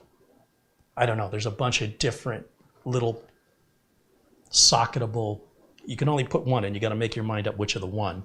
These all have the DisplayPort module. I am working with an eBay seller. I'm going to try and get 20 of the little HDMI little daughter cards and pop those DisplayPort ones out and plug in the HDMI one. They're about $10 a piece, which is about the same price as the cable. And then you'll have the VGA, the DisplayPort, and the HDMI. You'll have all 3 of the major connections to your monitor. But, you know, it will nickel and dime you to death. Like if you go on eBay and you buy one of these for 40 bucks because they've stripped out the RAM, the storage, they've stripped out the power adapter, and you want to, you know, and it may have stripped out the Wi-Fi. You can buy a Wi-Fi adapter for 15 bucks. You can buy the HDMI adapter I talked about for $10. You can buy the RAM for probably 20, 30 bucks. You can buy the NVMe storage for 40 bucks for 512 gigs. But now it's not a $30 or $40 computer. Now you're back up to around $100 to $150, even $200 when you add it all up. If that's the case, you might as well buy the better model. So the first number, that 6 in the 6700T processor, it may be a 6500T or 6500 depending. I think one's a lower voltage than the other. These are super quiet because they are lower voltage. They don't generate a lot of heat, so they don't have to have a loud fan noise. They're super easy to work on, very expandable. You could drop it on the floor and it likely wouldn't hurt it. It's built mostly all metal. It's got a plastic front on it. Other than that, it's all metal. So much better than the consumer stuff, I'm telling you. I didn't realize how spoiled I was in the corporate IT arena than when I started working on consumer stuff. That's the stuff that cuts up your hands. That's the stuff that's hard to work on. That's the stuff that has proprietary components, like proprietary power supplies, proprietary motherboards that are, you know, you got to buy them off eBay from sketchy sellers. Yeah, no thank you. It's a very difficult way to stay in business when your customers are relying on you to sell them quality components. They don't care what your difficulty is getting them. They just want it fixed, and you better do it cheaply or they'll take their business somewhere else. With these business machines, they cost more up front, but when they're off lease, and the business is always upgraded every 3 or 4 years, what was a $1,500 to $2,000 computer is a $100 computer today. But there are people on eBay and on Amazon that will sell you these at $250. Why? Because if you're foolish enough to pay it, they're happy to take your money. You got to pay attention to the specs. So the 6500, that 6 means it's a 6th generation. If it was a 7500, it'd be a 7th generation. If it was an 8500, it'd be an 8th generation. You need 8th generation and later for Windows 11 compatibility. Okay, got it all out. I feel better. How do you feel?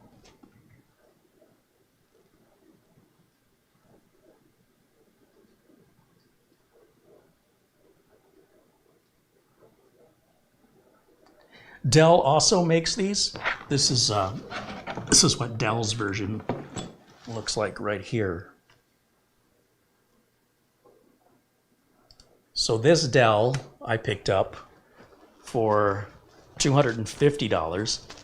This is a Core i3-9100, so that means it's a 9th generation. Very similar in design. This one has an antenna externally instead of just a wire antenna on the inside that the HPs have. Still display, oh yeah, this has HDMI and DisplayPort. But the NVMe on this is slower than the NVMe on that, even though this is 4 years newer and $150 more. You can't get more than 1700 megabytes per second out of this. Good luck looking online to find out why. Essentially, this computer should be able to move that data at the max Gen 3 speed of 3600, but Dell has very quietly made it only the by 2 instead of by 4. And there's really no spec sheet I can find that admits that. But that's effectively what they've done here. I regret buying this 9100 because I thought it was going to be very similar to this little HP. These are called 1-liter PCs or 1L PCs. And you'll see there's no vents on the top, so they can be stacked in a business. They can be set on the side. The fancier Dells, this little piece pulls out and rotates. On these cheap ones, that piece doesn't move. But they're very similar, but I have to say the HP is superior. And I can't believe how slow this i3-9100 is when it's 4 generations newer than that i5-6500. That is superior all day long. But this is Windows 11 compatible, even though it's slower, and that is not. And this was $250. That was the cheapest I could find it. And again, 8 gigs of RAM, 256 gig storage with Wi-Fi and Bluetooth, same as that. But that's $150 cheaper, but not Windows 11 compatible. And the internal storage runs at a far more reasonable expected speed. Of course, if you're going to throw a SATA drive in it, it won't matter for either of these. But when I'm putting an NVMe drive in there, I want to see 3,000 megabytes per second, even though it's still an i3. It's kind of stupid, really. It's like putting really fast tires on a really old, slow car. But that's just the way I am. I feel like if this drive has the ability to go 3,000 megabytes per second, and that's a 9th generation processor, there's no excuse for that. If it's an older processor, there is an excuse. But that's just unnecessary. And it was sneaky that Dell did that. And if I had known that before I bought it, I would have gotten the i5 or not bought it at all. I'd be better off buying a newer generation of these.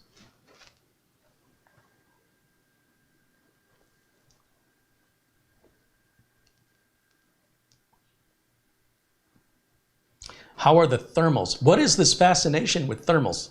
I don't understand. Why is everybody on the internet so fascinated with how hot their computer is?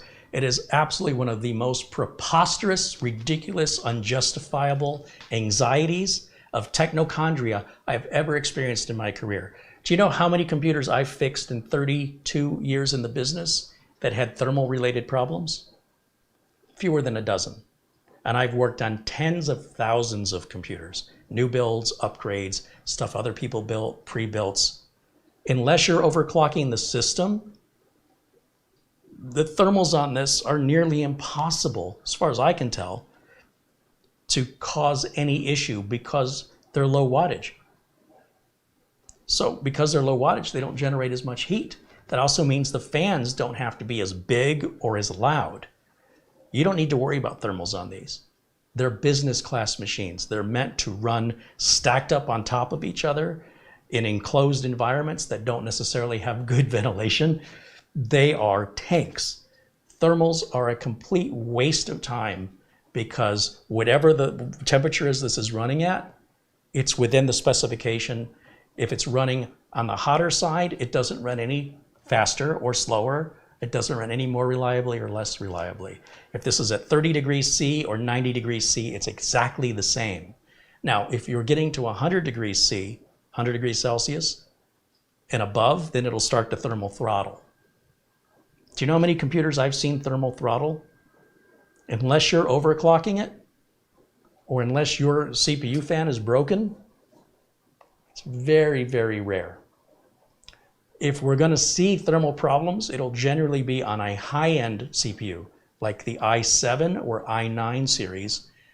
And those typically, on the i9s, you want all-in-one liquid cooling, like I have here, because an air cooler isn't going to be sufficient unless it's, unless all you're looking at through your glass panel is a heat sink like a Noctua TH15, and it'll cover all your RGB and all your other nonsense.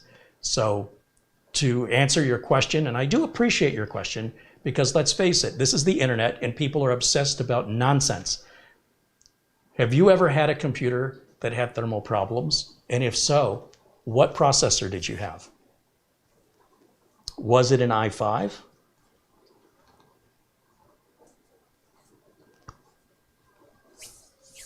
Genuinely, I'm asking a sincere question. Because I really don't want you to doubt what I'm telling you as a professional. I want you to hear it from the people who are on the internet that you're believing that there are reasons you should care. Do you know how hot your car engine gets when you're driving it? Most cars, they have a gauge, and it says C or cold, and it says H. In many cars, there is no temperature. It's just cold or hot. And as long as you're somewhere between the C and the H, you're fine. I noticed my car was running at 218 degrees, and it's supposed to be at 213 degrees, so I thought I'd take it to the dealer under warranty and have them fix it. It's not broken. That's the equivalent of what I'm seeing online. It's like the stuff you should be worried about, like your power supply not breathing. Your power supply, how hot is it running? I don't know, I can't see the temperature. Exactly, ignorance is bliss, right?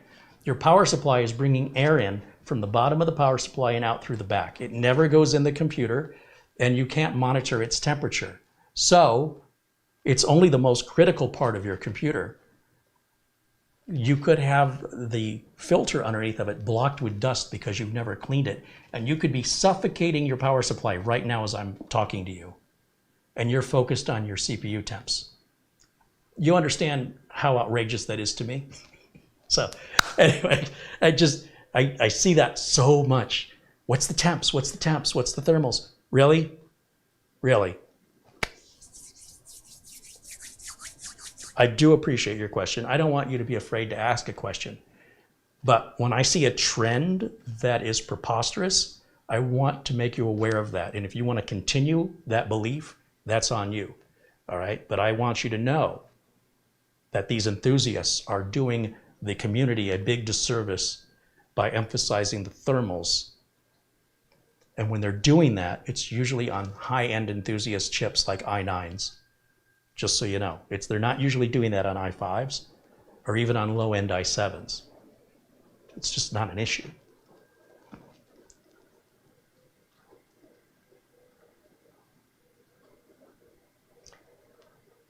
Mr. Nazgul said, my client had an i5 mini PC and he was running VM servers on it and it would CPU burnt because of it. Well, that's a nice theory. Prove it. So again, we run into this issue where like people who don't know, they guess, and then they falsely conclude that's the reason. Your CPU cannot burn up. It is not possible. Modern CPUs throttle down when they get too hot, and then they shut off entirely to protect themselves. So unless you're talking about a computer from 15 years ago or beyond, that is impossible.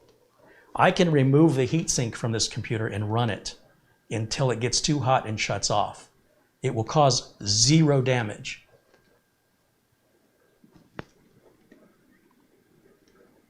Master Singleton said he recently cleaned out the fan filters. Hey, you know what? Good on you. It's your computer. It makes no difference in my life. You can clean them out or not clean them out. I don't care.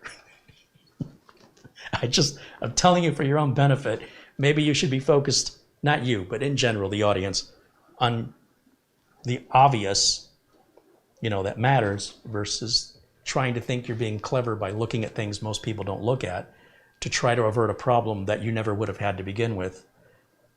But that's just me, right? I'm paid by customers to fix computers. If a customer brought me a PC and they said, it's running a little warm, can you fix it? And I would say, well, what's the problem?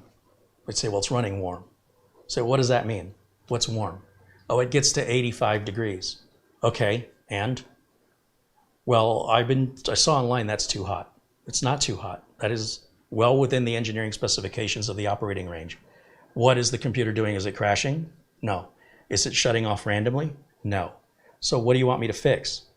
I just want the temperature lower. I don't do that. You'll have to take it somewhere else. I will not engage in that activity. If you want to waste your money, I'm not that kind of I have strong ethics, so I have a strong moral compass. I won't do it. I need to fix a problem. That's not a problem. When you have a problem, if you have a problem, I can help you and I can save you a lot of money. But if you just want to throw money at a non-existent problem because you think it's going to be a problem, I think they make pills that can help you with that. And I don't think it's the computer we should be worried about. But that's just what I think. It's crazy. I'm a terrible businessman. I should just take any business. People want to say, take my money, I should take it. But I can't. I was raised differently than that. I won't allow people to waste their money. Let me rephrase. If you want to waste your money, go for it. But I won't be involved.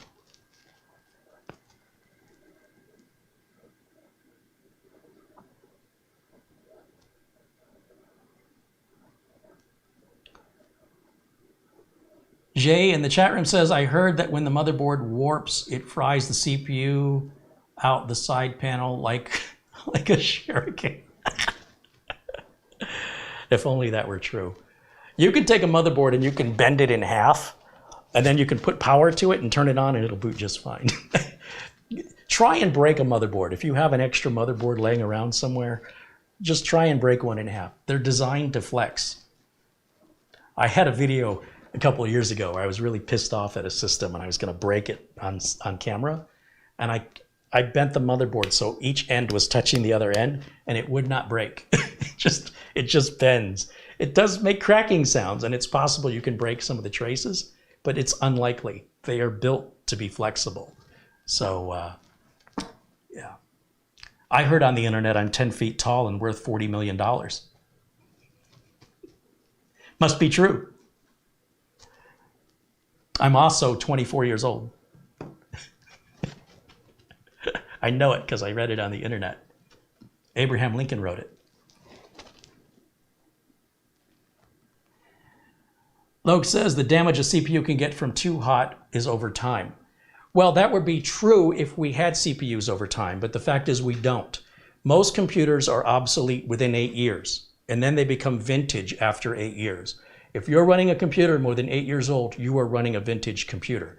The technology by itself under normal operating conditions should last somewhere between 70 to 100 years. If you cut that time in half through overheating it, now you're down to about 30, 35 years of life. That's still 3 times beyond vintage. So this idea that we're going to keep this computer for beyond a decade, so therefore we want to preserve it, is all in your mind. It doesn't actually work that way in reality. Very few people are using computers over 10 years old. And those who are, by comparison, if you go another 10 years to 20 years old, almost 0 people are using a computer 20 years old on the internet today. I'm sure there's somebody foolish enough to do that, but it does not make up the majority of computer owners. Most people do not own their computers for more than 10 years. So no matter how much you heat it up, you will never reduce its lifespan enough to make any difference of its before it becomes vintage and unwise to use. You'd actually be doing yourself a favor if you're the kind of person that would use a computer for 20 years to burn it up after 10, if that's what it takes for you to make a wiser decision with your own identity and security online. As a professional computer tech, that's my opinion. If you're into collecting vintage computers, once again, show me a computer that has died as a result of running it too hot. A modern computer that has CPUs that thermal throttle. There's no such thing. It's never existed. It only exists in the imagination. No one can prove that. You know why? Because it can't be done. You cannot damage a CPU that thermal throttles through heat. Not through the heat it generates. It's simply not possible. I challenge you to try it. As I mentioned, I can take the heatsink off of this while it's on. It's going to continue to run. It will eventually get to 100 degrees Celsius. It'll start to throttle, which means it'll start to slow down. If the temperature continues to climb, it will shut itself off. And if what you're saying is, I've now reduced the life of that chip from 100 years to how much life did I just take off? And be precise. You can't, because you're making it all up in your head. It's nonsense. Prove it. Prove it. I've been in this industry way too long, man. That kind of ritualistic nonsense is what I'm fighting against here on YouTube. There's so many enthusiasts spouting false information like that that might have been true 25 years ago. It is not true for these last 15 years. The introduction of the Core 2 Duo processors changed everything. And of course, AMD followed with their Ryzen chips. Now, if you have an Athlon XP chip, you can absolutely bake it till it cracks in half. I've seen that firsthand. But modern chips, they protect themselves. So unless you're taking a torch to it, or you're sticking it in a heat source like an oven, it's not going to do it to itself.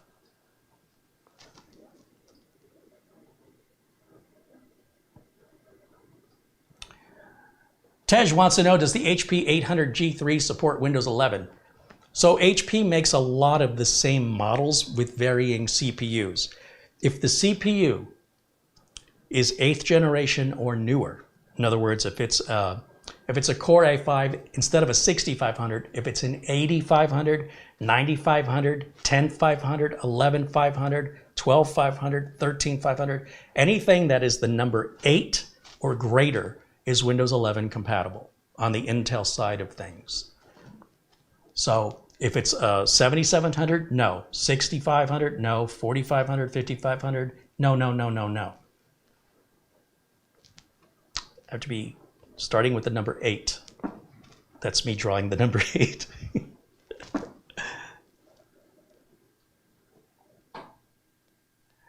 Dom Long says, wait, are you telling me it's not safe to use my 486 on the internet anymore? He gets it. Little levity is always good. Jai says, now I have to remove my torches? It's up to you, man. Will I switch my customers to Linux from Windows? Of course not. I would never do that to my customers. Linux is great and free if your time is worth nothing. Linux is for server backend, proprietary hardware design, and enthusiasts. It is torture to give that to a customer. Most of my customers would fire me because their proprietary software, or even like QuickBooks and things like that, will not run on Linux, and therefore they could not operate their business. Linux is dying. It's not doing well, and it's not getting more popular. It's getting less popular, and I'm not happy to say that. I don't care. I don't work on Linux, and none of my customers use Linux. If everybody was using Apple, I'd be working on Apple. But because the vast majority of computers run on Windows, the most opportunity for work is on the Windows platform, and I don't want to have 3/4 of my job be trying to find the work. So there are Linux jobs available, but they're few and far between. As a result, they're very specialized. Linux is an enthusiast operating system for YouTube and people at home to play with. It is not something your average consumer can use for gaming, for their applications like TurboTax and the things they want to use. And it is not as easy to use. Also, Linux has a very toxic fan base that turns most people, most regular non-Linux users who don't get it, they come across as like a cult who think they're superior to everybody, and that Linux is all that. And that turns so many people off that they won't even give Linux a try because they're so afraid of that toxic community so commonly found online with it. Now, I'm not telling you that because that's what I want to tell you. I'm telling you that because that's what I'm told from my customers when we bring that subject up. So until Linux changes that mentality of the toxicity of their fan base, and until they can start being compatible with the everyday applications that consumers need, which includes gaming, it's never ever going to surpass Windows. But as a specialty little background thing to your refrigerator's interface, or in your car's interface, or in your Fire Stick TV, you know, or things like that, the consumer doesn't see the Linux side of it. They just see the face of it, the interface rather. They don't know what operating system it is. So I'm not here to say Linux isn't good, but it's not good for a consumer as an operating system. And that's proven simply by looking at the install base compared to Windows. It doesn't even come close, nor has it ever. And this has been the same discussion I've been having with Linux users since the 90s. So nothing's changed. The users are just as toxic, and the operating system is just as opaque. It's very difficult to navigate Linux.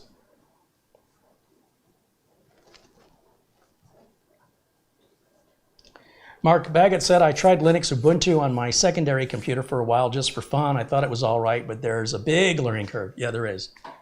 Reinstalled Windows 11 on that secondary computer after a while. Yeah, just downloading updates and finding packages, you know, having to type all these arcane DOS-like commands. You know, you go to the bash and you gotta, it's all cryptic. It's a whole nother language. People like to look at the picture and click it. And right now, Linux just, there's so many variations of Linux that adds more confusion, whether it's Linux Mint or Ubuntu or Red Hat or Zorin, or, I mean, it just goes on and on and on. Some are easier than others, depending on what your technical ability is. But see, this is what happens because the enthusiasts are watching videos, and the enthusiasts are asking enthusiast questions on videos that are intended, my videos are intended to be for the average user, and they're trying to convert me, whether they realize they're doing this or not, they're trying to convert me into an enthusiast channel, and I'm telling you, it's not going to happen here. You're wasting your breath. There are plenty of enthusiast Linux channels to pick from. This is never going to be one of them. And until society changes, then I will change. But as long as society is using, the bulk of society is using Windows-based, whether I like it or not, that's where my business has to go because that's where the work is. So it's not a matter of hating on it. I don't hate it. It just doesn't drive any profit for me, and there's no incentive for me to encourage my customers to do it unless I just want to teach them all day. And again, I won't be making any money. So Linux is free if your time is worth nothing. Enjoy it.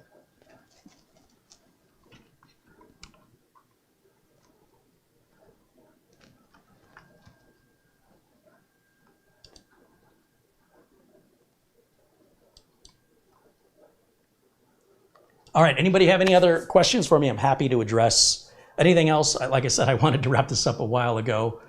How long have I been on? Has it been 2 hours? We're an hour and a half. Seems like a good place to stop. Again, I like to address questions, even if I think the questions are preposterous. I'm going to say as much. I'm straightforward, I'm honest, and because I've been in the business, I have very strong opinions about what is a waste of money and what is a waste of your anxiety over what really matters. I can tell you, because I'm a professional in this industry, and if you don't value that information, you likely shouldn't be watching my channel. But for those of you who do want to benefit from over 30 years of real practical experience in the real world, you have found a very unique channel on YouTube. And I hope that you will be a part of this amazing and friendly community that we have here, because, you know, the community here is amazing. They're so kind and so supportive, and we just want to add more like-minded individuals that support each other. If people want to challenge me, if people want to argue with me, you're in the wrong place. You want to prove to me how nice you are? Welcome, my friend. And that's a challenge for all of you, is to prove how nice you are when you're in the chat room. That's what gets you turned blue, my friends. That's what's going to drive my attention, positive attention to you. Not challenging me. I don't care if you're smarter than me. I don't care if you're dumber than me. I don't care. I want you to be kind. That's it. And yet, no matter how smart some of these people claim to be, they are some of the most unkind, discourteous people. And maybe they don't intend to be. Maybe they just don't have a proper social mindset, and they don't realize how they're coming off, like they're better than you or they're better than me. And I don't want that in this community. That's enough of that outside, you know? Let's have a positive place online where we are shielded from those people. And until those people realize that you'll catch more bees with honey than you will with vinegar, and maybe they'll never will, but hopefully they will, and then they'll realize, oh my gosh, that community is amazing. It's so much better to be kind and supportive than to challenge people. It's more rewarding for both people involved, the person doing the challenge and the person listening to the challenge. We don't need that. You can start your own YouTube channel if that's what you want to do. You know, if you know better, where's your channel? That's all I got to say. Show me how it's done. You can talk all day. But kindness doesn't require any skill. It doesn't require any special experience. Just be kind. And when people can't be kind, they don't need to be part of this community. So it seems like it's weird to me, because I don't think I'd be having this conversation in the 1980s. But society has changed, and this is a consequence of it, unfortunately. So I'm doing my best. That's why I turn familiar friends, people that I see regularly in the chat room who are kind, I turn them blue. They don't have to pay money for that. But if you're new here and your name is in white, and I see you in upcoming future chat room, in future chats, and I start to recognize you, and I'm like, oh, I remember this guy. I'm going to turn him blue, so I know he's a good guy. And I use the word guy loosely, good person. You know what I mean? I don't care what your religion you are. I don't care what gender or age or what culture you're from. I don't care. Because there's jerks across the line. I just want you to be nice. I know, it's such an unrealistic, I'm such a demanding person. How rude of me to demand people be kind. But yeah, I'm unreasonable that way. I accept nothing less.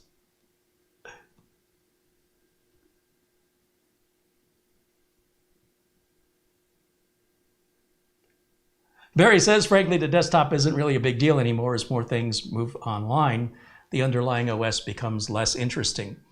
Well, but that's not true in business, right? So I don't know if you have a job, Barry. I don't know if you've ever had a job. I don't know you.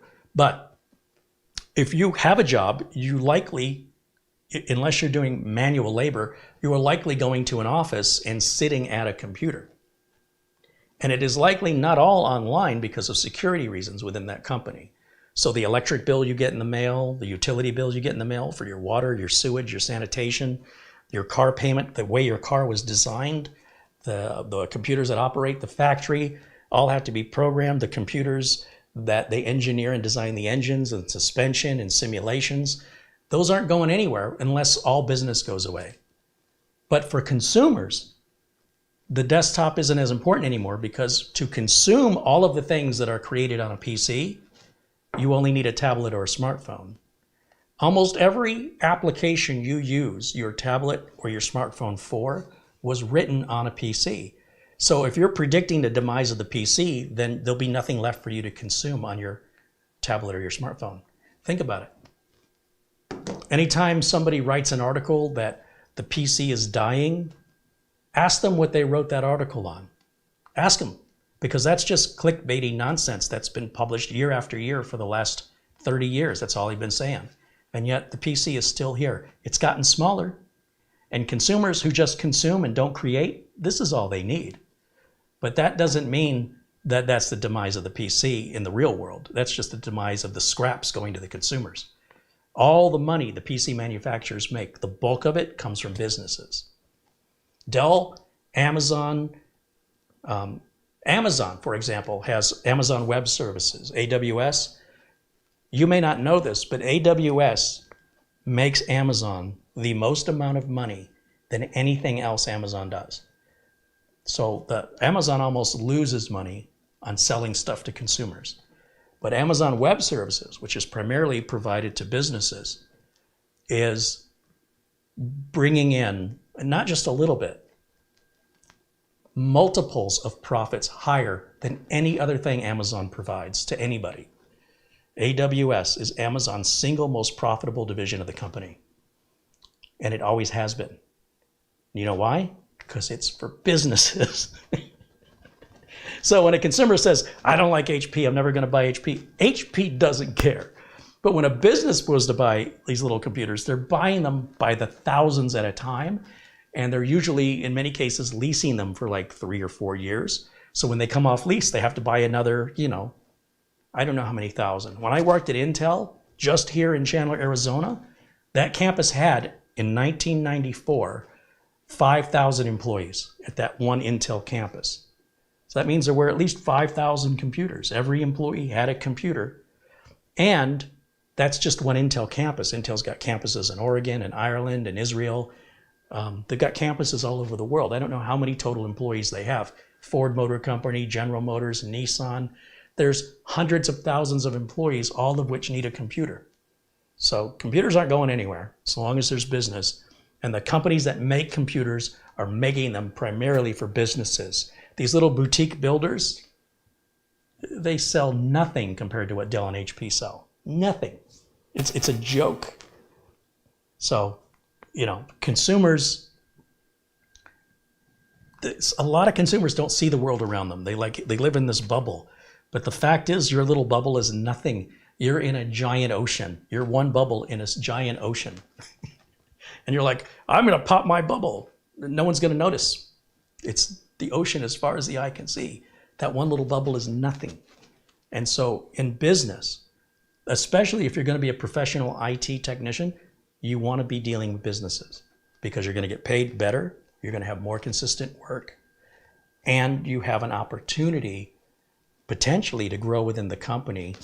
I liked PC repair. I never wanted to be a network administrator or a network architect, or nowadays there's cybersecurity. There's all different kinds of divisions within IT, from database programming. It just goes on and on and on. And I wasn't interested. So I never pursued being promoted into those areas because I didn't want to do that. I didn't want to deal with Active Directory and email databases and all that never-ending nonsense. And nowadays you've got Kubernetes and you've got all these little plug-in applications that you can do through virtualized servers, but you still need a computer to connect to them. So, don't get me wrong, those guys that do that stuff are really smart, way smarter than me, and they get paid a lot better. But that's what I'm trying to say. They might have started in IT support and worked their way up into that position.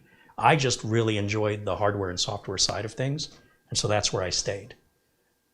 Financially to my detriment, to be honest, but by being self-employed, I can have some control over how much money I make. If I want to make more money, I can charge more, I can do more work. I don't have to get the permission of anybody else above me, and I don't have to worry about getting blindsided and laid off because of company cutbacks.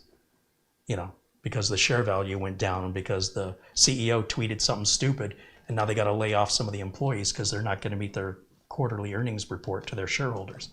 So sorry, you got to go. I don't have to deal with that. But because I'm my own employee, I have a lot of stress. I have to find the work and I have to do the work.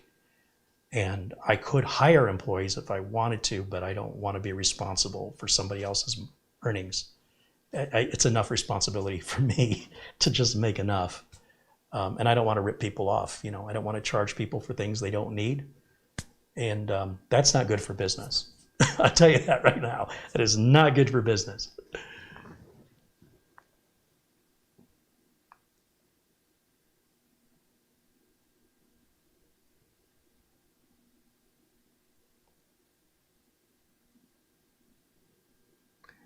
Michael Dane said Intel has spent over $20 billion on their new chip factory in Ohio, close to Columbus. Yeah, they're building another fabrication unit here, as is TSMC, Taiwan Semiconductor, what's the M? Manufacturing Corporation.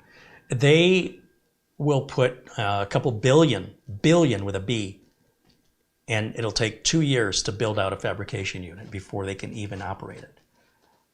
So you got to pay full-time employees to build this thing and get it all working.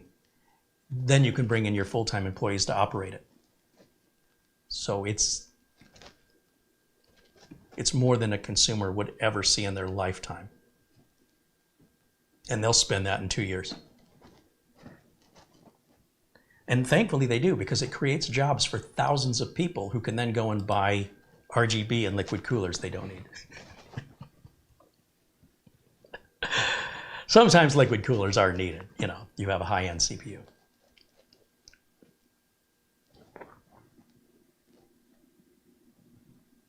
Michael Dane says the Columbus Intel site is over 250,000 square feet. Yeah, we've got a couple fabrication units here in Chandler for Intel. I'm familiar. I've been there.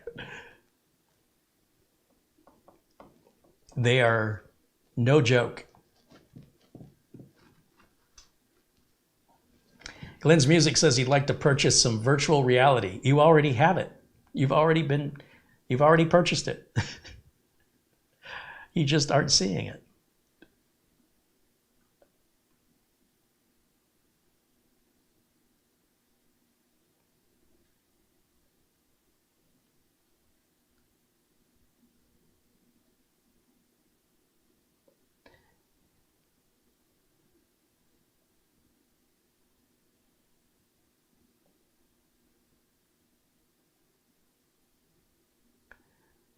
Barry says, I was the IT director of a power company for 30 years, and I remember everything being tied to the operating system.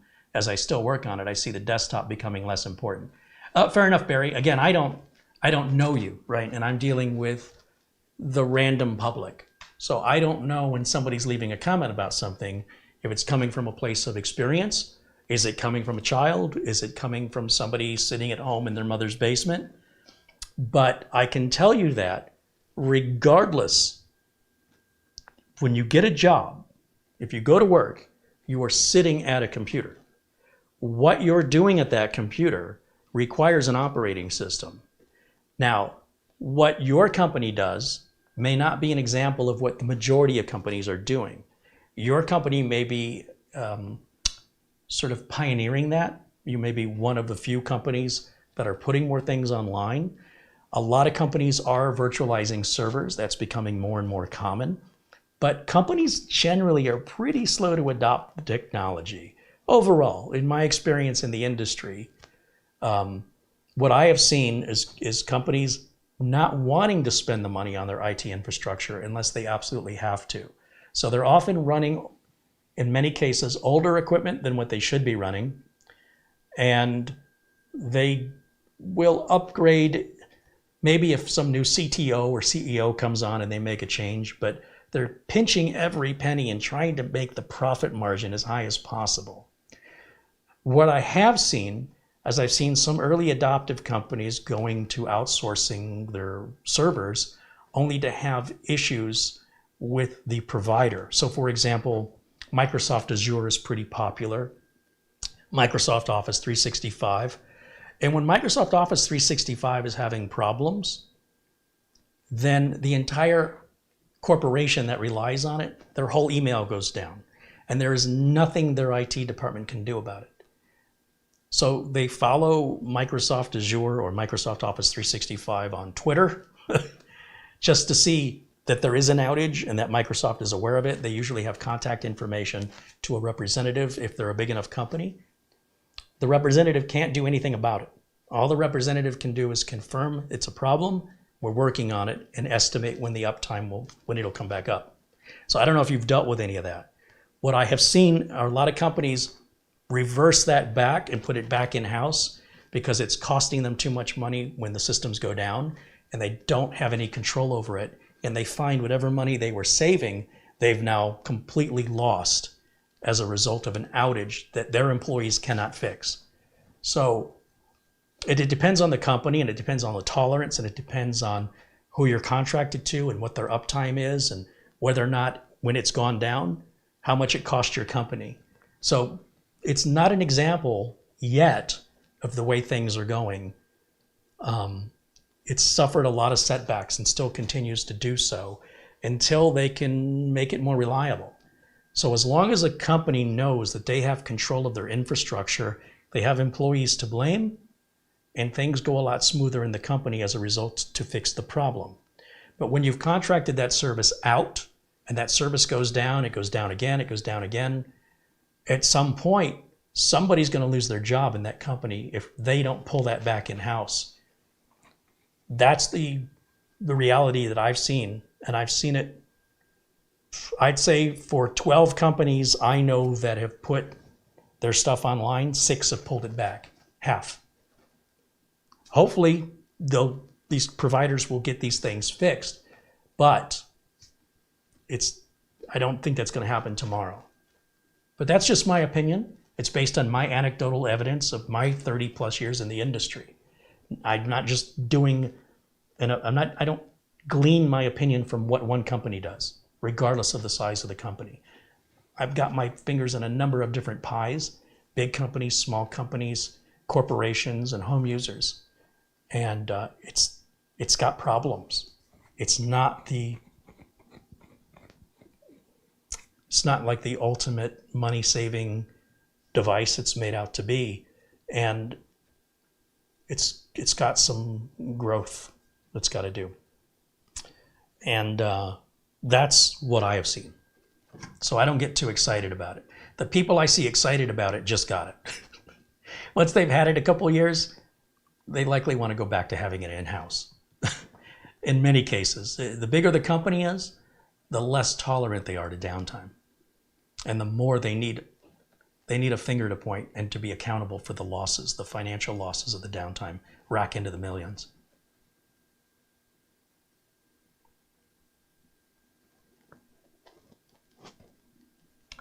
Barry says this is tough to discuss over chat. I agree, Barry. It is a little difficult because you don't get the opportunity of interrupting me or correcting things I may say incorrectly. He says, I'll leave it that I respect your work in keeping things easy to understand for non-techs, and I really respect your ethical standards. Now, I appreciate you, Barry, and I don't mean any disrespect by it, but what you're saying, I'm familiar with. And I'm just telling you from my experience, there's a dark side that you're not talking about. And I don't know why you're not admitting it or why you won't bring it up. But I'd love to know what your company does when you've outsourced that stuff. And I know that stuff has gone down. And how many times will it go down before your company pulls it back? I know it's gone down. I don't know how long or how often, but I know it's happened.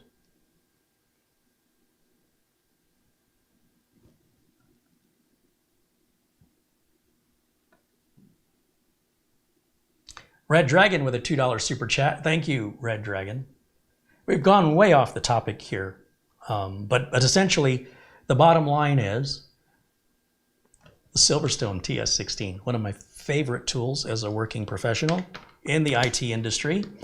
And we've got a couple to give away. I've mentioned how to apply for the giveaway earlier in the video. You can rewind if you've missed it. Thank you so much. I enjoy the participation. Even if we don't agree, I still enjoy it. I appreciate all the members and all of the moderators who help keep this chat room civil.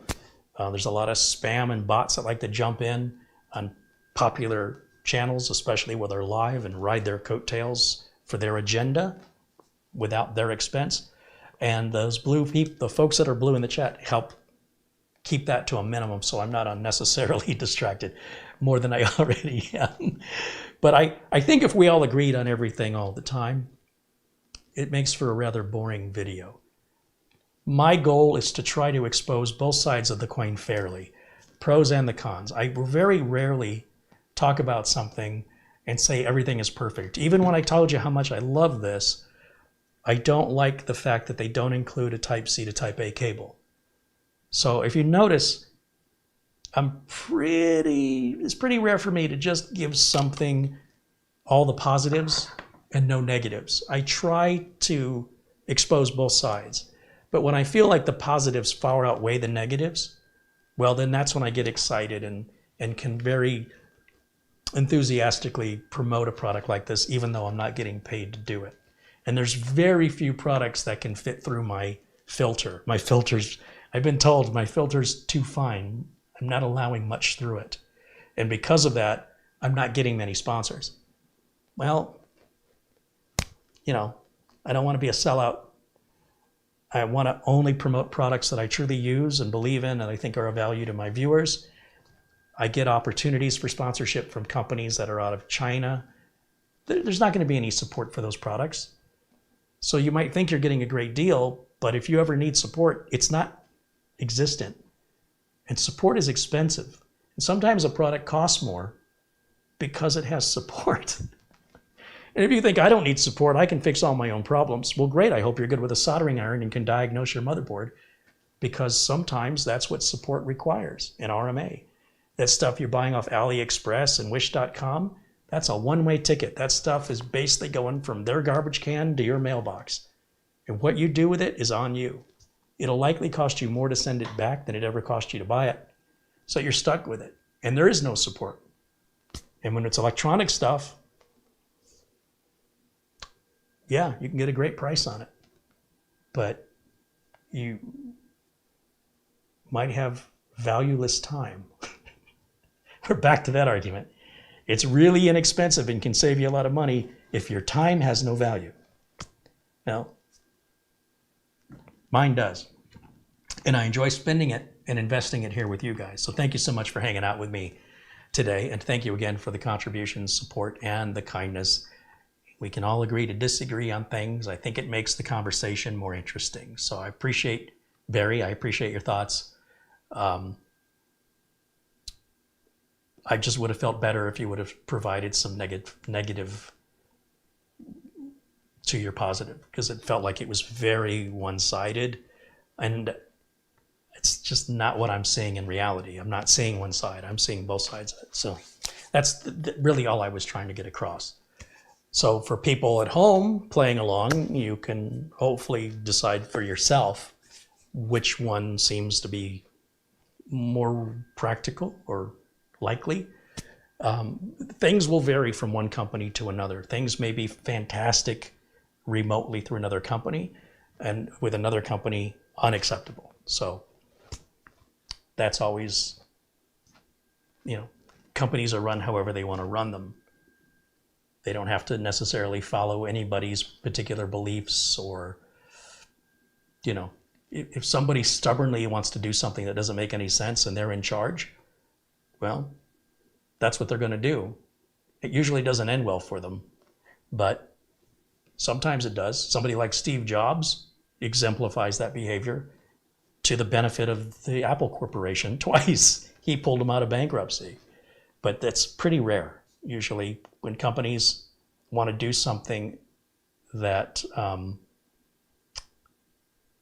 ends up having a negative impact, and they're still going to pursue it anyway, even if the numbers say otherwise, they usually don't hold that job very long.